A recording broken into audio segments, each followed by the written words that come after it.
السلام البنات، جيسبر كو فوز بيان. مرحبا بكم في فيديو جديد. فيديو اليوم ان شاء الله غادي نشارك معكم طريقه سهله وماسك طبيعي لازاله الرؤوس السوداء وتنقيه البشره.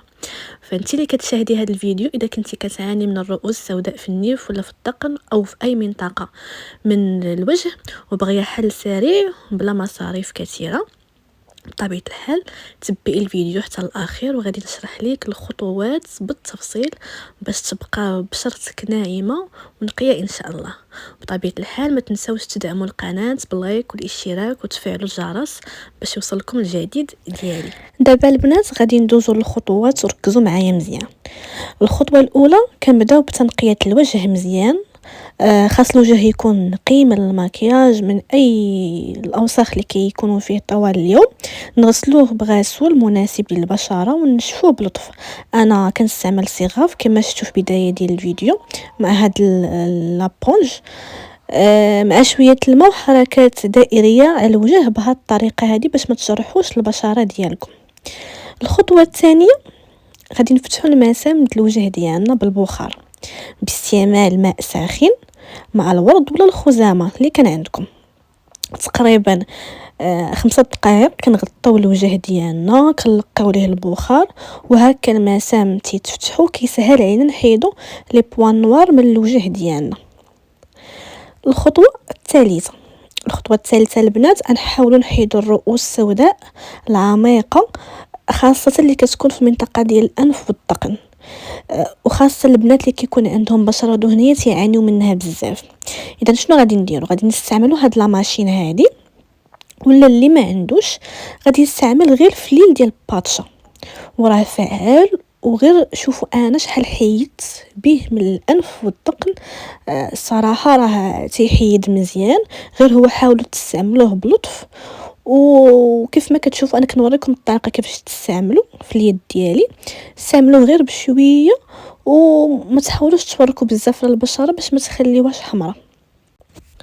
ثم الخطوه الرابعه، دابا غادي نحاولوا نوجدوا الماسك السحري ديالنا.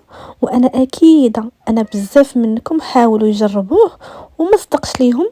اليوم ان شاء الله انا اعطيكم المقادير والكميه اكزاكت مضبوطه باش يتماسك وتكون النتيجه فعاله. اذا البنات شنو كنحتاجوا حليب مجفف نيدو كما كتشوفوا في الصوره في الفيديو. هذه ديال 10 دراهم، كاينه ديال 5 دراهم.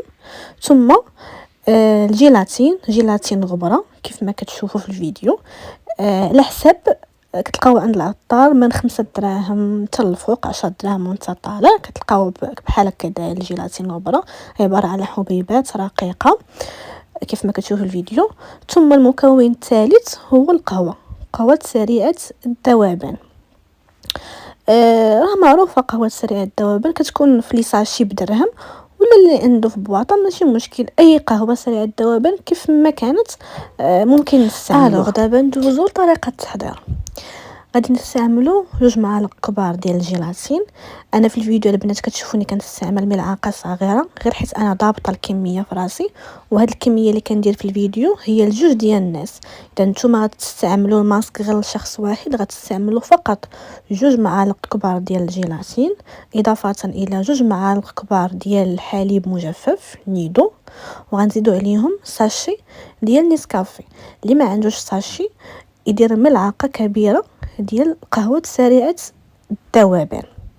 هاد الخليط هذا غادي نخلطوه مزيان حتى يتماسك، وغنضيفوا عليه 2 معالق كبار ديال الماء ساخن.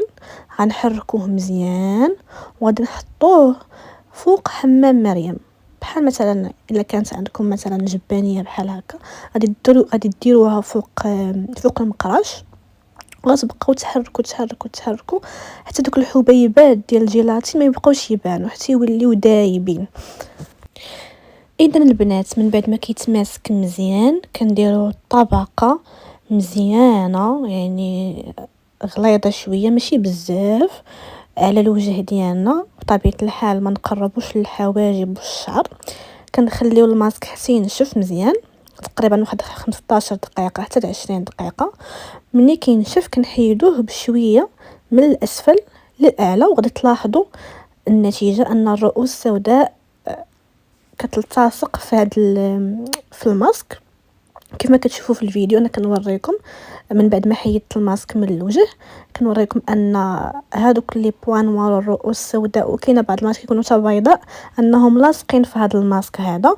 وكنتمنى انكم تجربوه حيت فعال الصراحه وكيعطي واحد النتيجه زوينه وكيخلي الوجه رطب والملمس ديالو ناعم.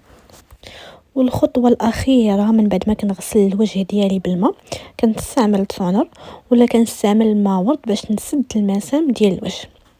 وفي الاخير كريم مرطب باش تبقى البشره مرتاحه ورطبه. وديجا شاركت معكم الكريم المرطب اللي كنستعمل اللي هو سيغاف. بطبيعه الحال البنات ما تنساوش ان قبل اي ماسك نحاولوا نجربوه في واحد المنطقه او جزء صغير من البشره ديالنا باش نتاكدوا انه ما كيديرش لينا حتى شي حساسيه. يعني كنتمنى ان الفيديو ينال الاعجاب ديالكم وانكم تجربوا هذا الماسك هذا وان شاء الله نتلاقاو في فيديو جديد.